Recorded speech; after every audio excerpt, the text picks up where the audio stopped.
Hello students, आज हम इसमें पढ़ने वाले चैप्टर में हम लोग पढ़ेंगे कि इंडस वैली कैसी थी, इंडस वैली के बारे में। प्लस वहाँ पे जब वो लोग आए थे उन्होंने अपनी जो भी सिविलाइजेशन वहाँ पे जब एक्सपैंड करी थी, किस तरीके से वो लोग वहाँ पे रहे थे, क्या क्या उन्होंने किया था, उनकी सोशल लाइफ कैसी थी, उनका ट्रेडिंग कितना मतलब ऊपर तक गया था, उनकी जो जितनी भी वो लोग सोसाइटी बसा रहे थे, जितनी भी सिविलाइजेशन वो बढ़ाते जा रहे थे, एक्सटेंड कर रहे थे, उनकी सिविलाइजेशन की जो सिटीज़ को प्लान करने की प्लानिंग क्या थी, उन्होंने किस तरीके से अपने खिलौने मतलब बच्चों के लिए जो खिलौने सभी बच्चे तभी खेलते थे, उनका ड्रेनेज सिस्टम कितना बेटर था, उस समय भी उन्होंने काफ़ी टेक्निक्स का उपयोग किया था और अपनी सिविलाइजेशन को इतना अच्छा बनाया था कि आज भी हम उसको पढ़ रहे हैं, है ना। अगर वो इतना अच्छा नहीं होता तो हम आज उनको क्यों पढ़ते, लेकिन हम उसको पढ़ रहे हैं। तो इसी तरह से इस चैप्टर में हम लोग इंडस वैली की सिविलाइजेशन के बारे में पूरी जानकारी लेंगे और उनके हर तरह के आर्किटेक्चर को पहचानने की कोशिश करेंगे कि आज के टाइम भी हम कितना लैक कर रहे हैं। उस समय से हम लोग उस चीज़ को फॉलो कर रहे हैं, बट आज भी हम बहुत चीज़ लैक कर रहे हैं जो उस समय के लोग बिना इतनी सुविधाओं के भी उन्होंने पूरा किया था। तो चलिए चैप्टर एक्सप्लेन करते हैं और साथ में बने रहिएगा। कुछ भी चीज़ अगर आपको समझ में नहीं आती, आप कंटेंट जो इसमें कमेंट बॉक्स में आप कमेंट करो, कोई सब मतलब कोई भी पर्टिकुलर कॉन्सेप्ट आप चाहते हो कि और अच्छे से एक्सप्लेन हो तो उसके लिए आप कमेंट कर सकते हो, बता सकते हो। और मैं कोशिश करूँगी मैं डेली आपके लिए वीडियो डालती रहूँ ताकि आप लोग को पढ़ाई में बहुत हेल्प मिले और मैं लैक ना करूँ। बट कुछ अभी ऐसी दिक्कत आई थी जिसकी वजह से काफ़ी एग्ज़ाम्स थे और मेरी तबीयत भी ठीक नहीं थी, जिसके कारण से मैं वीडियो बीच में काफ़ी समय से नहीं डाले थे। बट आई होप नेक्स्ट ऐसा नहीं होगा। आप लोग अच्छे से वीडियो देखो, समझो, और कोई भी कॉन्सेप्ट अगर आपको समझ में नहीं आता है तो कमेंट बॉक्स में आप उसको कमेंट करो कि हम। पहला क्वेश्चन आपका इसमें रहता है, identify the given picture and right it's name. तो ये जो आपको पिक्चर दिख रही है ये रोमन की बाथ है जिसको हम बोलते हैं। The picture shows the Roman bath in Bath, England की ये है। और व्हाट इट्स यूज़, इसका यूज़ क्या है, तो it use for bathing, religious rituals and socialising. वहाँ पे ऐसा सिस्टम था कि कोई भी वहाँ पे जो रीति रिवाज होते थे तो उसमें उन्होंने मतलब अपने लिए नहीं पूरी पब्लिक के लिए बाथिंग बना रखा था, सोशलाइजिंग तरीके से। इसलिए इसको और बहुत फेमस रहा है, आज भी ये प्रेजेंट है। इसको हम बोलते हैं रोमन बाथ्स इन बाथ, ठीक है।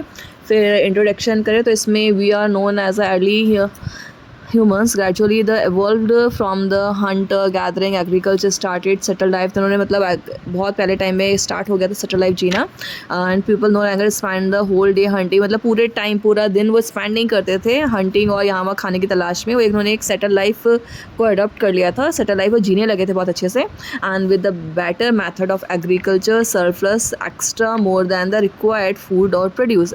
सल्फ्रस का मतलब क्या, इसमें आप सल्फ्रस इस चैप्टर में और भी यूज़ करेंगे। तो सल्फ्रस का मतलब होता है वो खाना कि हमने जितना हमें रिक्वायर्ड था, हमें ज़रूरत का साल भर के लिए वो हमने ले लिया, ठीक है। इसके बाद जो बचा हुआ अनाज है उसको मतलब बीज के लिए हमने निकाल लिया, अपने खाने के लिए पूरे साल भर निकाला। इसके बाद जो एक्स्ट्रा अनाज है उसको हमने स्टोर करके रखा तो उसको सेल कर दिया, सेल करने के लिए। तो इस एक्स्ट्रा अनाज जो होता है जो भी मतलब अनाज में कुछ भी होते ग्रेन्स होते हैं उनको हम सरप्लस बोलते हैं, ठीक है। सो people could now devote more time for other activities like leisure and thinking, writing, inventing, flourish, art, trade। मतलब बहुत सारे अलग चीज़ों का उन्होंने इन्वेंशन किया था, बहुत अलग। केवल उनके पास खाना, शिकार करना और खाने की तलाश में भटकना ये सब नहीं था। उन्होंने सेटल लाइफ को अडॉप्ट किया, वो अच्छी लाइफ जीते थे। और इसके बाद उन्होंने अपना जब सेल करने के लिए भी अनाज बचाने लगे, जिसको हम सल्फ्रस बोलते हैं। और इसके बाद उन्होंने काफ़ी और भी चीज़ों में इन्वॉल्व हुए, आर्ट, क्राफ्ट, ट्रेडिंग, फिर सोसाइटिलाइजेशन, सब में वो थोड़ा थोड़ा इन्वॉल्व होने लगे। फिर हम केव्स टू सिटीज़ में आते हैं। एंड लास्ट हमने मतलब इससे पहले जो चैप्टर रहा है हमारा, इससे पहले वाला, उसमें भी हमने काफ़ी सब चीज़ों के बारे में पढ़ा है कि कैसे लोग ने मतलब धीरे धीरे इवॉल्व हुए, कैसे उन्होंने अपनी लाइफ को अच्छा सा किया।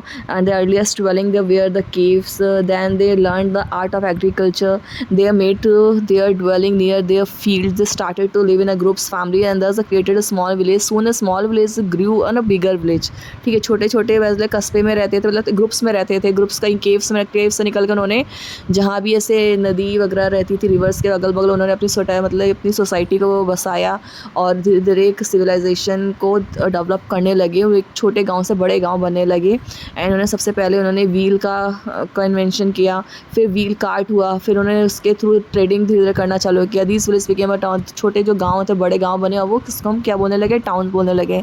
And the town in the course of time the development in the city. धीरे धीरे टाइम के साथ साथ जैसे अपडेट होते रहे वो जो टाउन थे सिटी में ट्रांसफ़र हो गए, ठीक है। And this was a man due to increase in a population and growth we new needs and occupation. और जैसे जैसे सिटीज़ में फिर पॉपुलेशन बढ़ रही थी, ग्रोथ, फिर नए नए काम, जैसे मतलब जब पॉपुलेशन बढ़ेगी तो उसे खाने के लिए और रहने के लिए अच्छे अपनी लाइफ को स्पेंड करने के लिए अच्छी अच्छी सुविधाओं की ज़रूरत थी।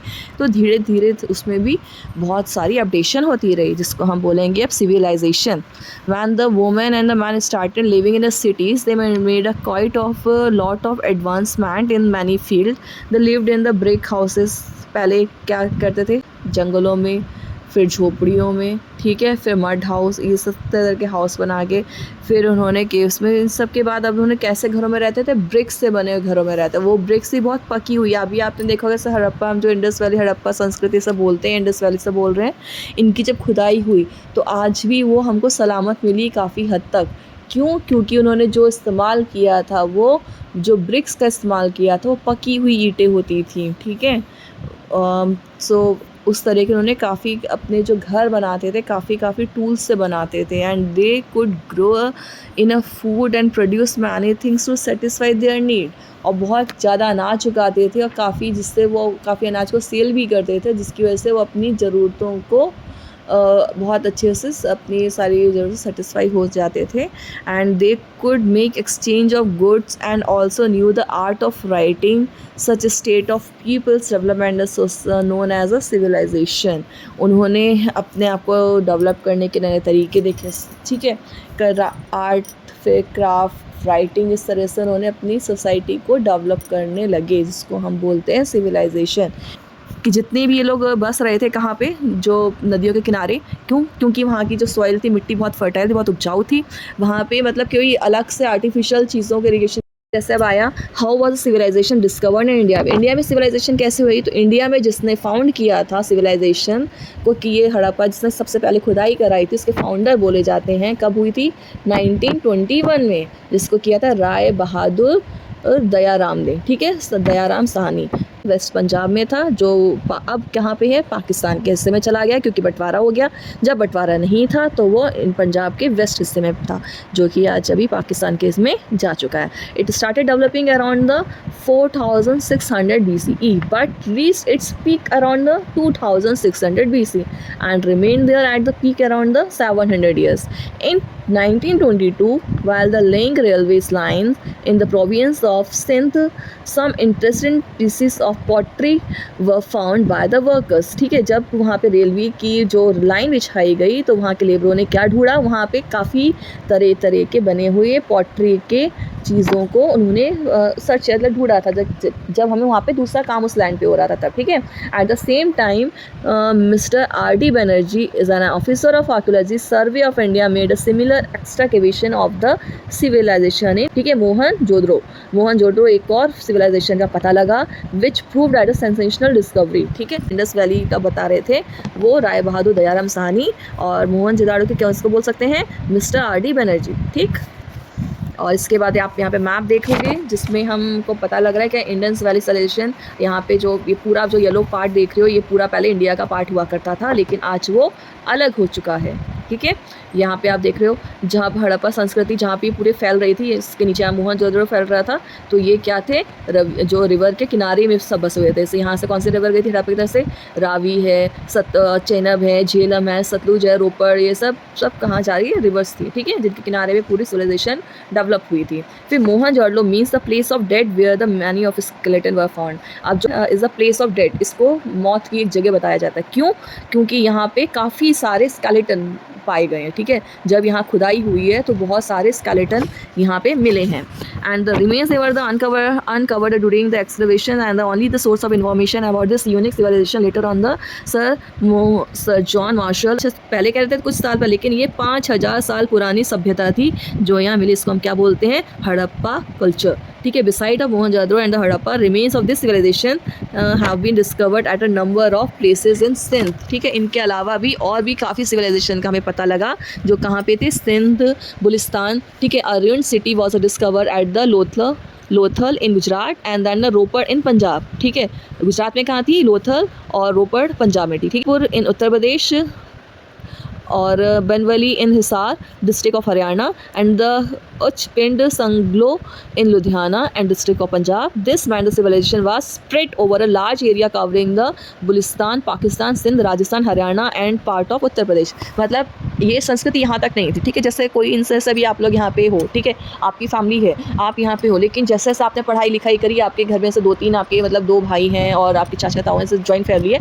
अब लोगों ने अच्छी डिग्रीज ली, बहुत अच्छी पढ़ाई। अब वो क्या कही? यहाँ पे नहीं रहे। उन्होंने जब सर्विस की, कोई यहाँ है, कोई अब्रॉड है, तो जगह जगह फैले ना, और वहाँ पे जहाँ के उन्होंने अपने अपने और चीज़ों का बड़ा, अपनी चाहे मतलब जो मेंबर्स हैं उनको बढ़ाया। इसलिए जैसे ही उस समय क्या था, हम लोग की जो सभ्यता थी, कोई अगर डेवलपमेंट कहीं हो रहा था, उनको देखते हुए वो एक जगह सिमटा हुआ नहीं था, वो स्प्रेड हो रहा था, जगह जगह वो फैल रहा था। उनका टेक्नोलॉजी बहुत अच्छी थी और वो जगह जगह फैलती जा, उनकी ट्रेडिंग बहुत अच्छी थी। उनका जो सोसाइटी की जो प्लानिंग थी, अपने कोई भी सोसाइटी को प्लान कर बसाने की, वो प्लानिंग बहुत अच्छी थी। उसमें ड्रेनेज सिस्टम को भी बहुत ज़्यादा उन्होंने ध्यान दिया था, ठीक है। फिर हम आते हैं Indus valley civilization in India. Cities first developed in the valley of the river Indus, since most of the sites of the common culture have been found in the valley of the river Indus. Before, archaeologists called the civilization of these cities Indus the Valley Civilization. It is also called the Harappan culture because all of the cities discovered after the Harappa resemble and the object found were the similar. This civilization also referred to as the Bronze Age civilization because the metal used was bronze. उस समय कौन सा जो metal का use हो रहा था? Bronze, ठीक है। उस समय आयरन का यूज़ नहीं हो रहा था, ब्रॉन्ज का यूज़ हो रहा था, ठीक है। इसलिए उस जो पीरियड को ब्रॉन्ज एज भी बोला गया, ब्रॉन्ज एज सिविलाइजेशन, ठीक है, क्योंकि वहाँ पे सबसे ज़्यादा यूज़ होने वाला मेटल क्या था? ब्रॉन्ज था। Civilization sprang up the similar times in the different parts of the world.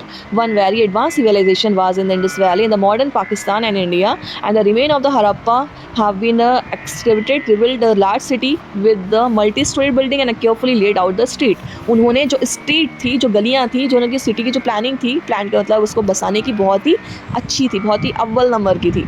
क्यों? क्योंकि उन्होंने स्ट्रीट थी चौड़ी रखी थी, जैसे काफ़ी छोटी छोटी गलियाँ और उसमें काफ़ी बीच की एक बड़ी चौड़ी सड़क रखी थी, ठीक है, जिसके कारण कोई बड़ी बड़ी जैसे गाड़ी है, कुछ भी उनका जो सामान है यहाँ से वहाँ बहुत आराम से शिफ्ट हो सके। उनकी जो बिल्डिंग थी रेक्टेंगुलर तरीके से, बहुत अच्छे से प्लान तरीके से, ऑर्गेनाइज तरीके से थी, क्योंकि उनकी जो बिल्डिंग्स थी, प्लस वो केवल सिंगल स्टोरी नहीं थी, उनमें डबल एंड ट्रिपल स्टोरीज़ का भी उन्होंने यूज़ किया था। उन्होंने अपने घरों को एक प्लान तरीके, जैसे आप अपना घर बनाते हो ना नॉर्मल, अगर हम एक सिंगल छोटा भी घर बनाए तो हम नक्शा बनवाते हैं ना, उसका मैप बनवाते हैं, वैसे उन्होंने जब उसको अपनी पूरी सोसाइटी को वहाँ पे बसाया था, तो उन्होंने सबका एक मैप के थ्रू, या उन्होंने बहुत अच्छे तरीके से उनको, जैसे इंजीनियर होता है पहले मैप बनाता है, उसी से मकान बनाता है, तो उन्होंने बहुत अच्छे तरीके से अपनी सोसाइटी को बसाया था। उनमें उन्होंने बिल्डिंग्स बनाई थी जो बहुत अच्छे तरीके से एक के ऊपर एक थी, वेल मैनर तरीके में थी, और उन्होंने जो लार्ज जो सिटी जो उनकी पूरी बसी थी, बहुत केयरफुली उन्होंने स्ट्रीट्स को भी वहाँ पे ऑर्गेनाइज किया था। And hieroglyphs were the system of the writing used by the ancient Egyptian using the drawing rather than the shape we use a modern script, ठीक है, and they gradually became established to resemble modern forms of multi-storied building writing. उन्होंने जो उनके Asian Egyptians थे, उन्होंने buildings को पहले plan करते थे कि कैसे बनानी है, फिर उसको वैसे बिल्डिंग्स बनाते थे, इसलिए उसको मल्टी स्टोरेड बिल्डिंग भी बोला जाता था, ठीक है। फिर हम और आगे बढ़ते हैं तो हमें पता चलता है the cave painting during the Indus valley civilization. उस समय केव्स के अंदर पेंटिंग की जाती थी, कि कोई भी ऐसी गुफा होती थी। अभी आप जैसे जाते हो कहीं भी तो आपको इधर गुफा वगैरह मिलती हैं, तो उसके अंदर कुछ ना कुछ खुदा और गड़ा रहता है ना, क्यों? ये उस समय के से चला आ रहा था, कुछ आज का नहीं है, ठीक है। तो उस समय painting during Indus valley civilization, उन्होंने अपनी चीज़ों को समझाने के लिए, बताने के लिए केव्स में पेंटिंग कर रखी थी। एंड द मेन हमारे पास उस समय की जो सिविलाइजेशन है उसका कुछ रिटर्न रिकॉर्ड नहीं है। जब खुदाई के दौरान ये सारी चीज़ें वो उनकी जो पूरी सोसाइटी बसी हुई थी वो खुदाई के समय निकल के आई सामने, और बहुत अच्छे तरीके से जब उसको पूरा, ये आप जो फोटो देख रहे हो द ग्रेट बाथ का, ये आपको दिख रहा होगा, ये उस समय का बना हुआ बहुत अच्छे तरीके से ऑर्गेनाइज तरीके से बसा। उससे पता चलता है कि कितनी अच्छे से यहाँ पे एंगुलर शेप्स में है, कि बहुत अच्छे तरीके से लोगों ने वहाँ पे चीज़ों को बना रखा था। उनके जो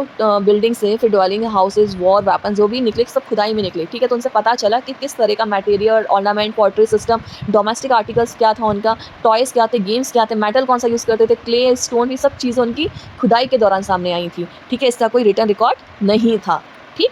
नेक्स्ट हम बढ़ते हैं, town planning was special about the cities. उस सिटीज़ के लिए उनकी जो प्लानिंग थी बहुत ही वेल प्लान थी, because the study reveals the Earthen shows that the building were constructed throughout the city according to some definite planning. The cities Mohenjo-daro and Harappa were divided into two parts. ठीक है, ये जो cities हैं दो part में divide थी, and the upper part and the lower part, अलग अलग पार्ट में इसको डिवाइड कर रखा था, अपर पार्ट का and the lower part. And upper part build the high, जो अपर पार्ट था बहुत बड़ा सा प्लेटफॉर्म की तरह से हॉल टाइप का सा था, and it was called the cradle actually, जहाँ पे वो पूरा सब लोग मिलके अपना कुछ भी डिटेल्स करते थे। And include the public buildings जो हुआ करती थी, वो गेनरीज मतलब छोटी छोटी होती थी, जो ऐसे नहीं ऐसे कोई राजा है, मतलब यहाँ का जो थोड़ा सा अप था उसका थोड़ा जो घर ये सब काफ़ी बड़ा सा होता था, ठीक है। और बाकी जो आम पब्लिक हुआ करती थी उनके घर छोटे छोटे से होते थे, वहाँ पे वर्कशॉप्स भी होती थी, और वहाँ पे रिलीजियस बिल्डिंग्स जैसे मतलब टेम्पल्स वगैरह जो होते हैं वो भी होते थे। एंड द ईस्टर्न पार्ट क्या होता था उनका, लार्जर बट लोअर होता था, and this called the lower town, ठीक है। उसको लोअर टाउन बोलते हैं। It contains the house and the work place of common people, वो मतलब आम इंसानों के लिए वहाँ पे जगह बनाई जाती थी। In the lower part city generally houses and the dwelling structure and the different in sizes, उनके सबके पार्ट्स को अलग अलग उसमें डिवाइड कर रखा था, ठीक है। And all houses were build, किसके सारे हाउस बने थे, ब्रिक्स के, and which are usually well burn, जो बहुत ही ज़्यादा पके हुए ब्रिक्स होते थे। And the roof of flat and the thatch, जो रूफ मतलब छत होती थी बहुत अच्छे से बनाई जाती थी। And many big houses had two on the more stories, जो बहुत बड़े घर होते थे उनकी दो या दो सौ ड्रेनेज सिस्टम था बहुत अच्छा था, हर एक घर का एक अलग कुआं हुआ करता था, उनका ड्रेनेज सिस्टम ही बहुत ही अच्छा था। जो भी इसका बचा हुआ कॉन्सेप्ट है, हम जो भी नेक्स्ट वीडियो जल्दी इसका अपलोड करूँगी मैं, उसमें सारा कॉन्सेप्ट क्लियर हो जाएगा, प्लस इस चैप्टर की एक्सरसाइज वगैरह भी मैं आपको पे क्लियर करती रहूँगी। तो अपने बुक में अगर आपके पास पर्टिकुलर बुक है तो आप उसको क्लियर कर सकते हो। एक्सरसाइज तो ऑलमोस्ट सभी सेम ही होती हैं, तो थोड़ा आप चैप्टर अच्छे से पढ़ोगे तो आपको सारी एक्सरसाइज अच्छे से आ जाएंगी, और क्वेश्चन आंसर हम लोग एक्सप्लेन कर लेंगे। तो फिर मिलते हैं हम लोग नेक्स्ट वीडियो में। आप अपने फ्रेंड्स को भी चाहते हैं कि वो भी सक्सेस पाएँ, तो ये वीडियो उनको भी शेयर करो ताकि उनको भी अच्छी एक्सप्लेनेशन मिल सके। और कहीं भी आपको कोई चीज़ समझ में नहीं आती तो प्लीज़, आपसे दोबारा बोल रही हूँ, कमेंट करो। और चलो मिलता है अगली वीडियो में। Okay, bye, good day.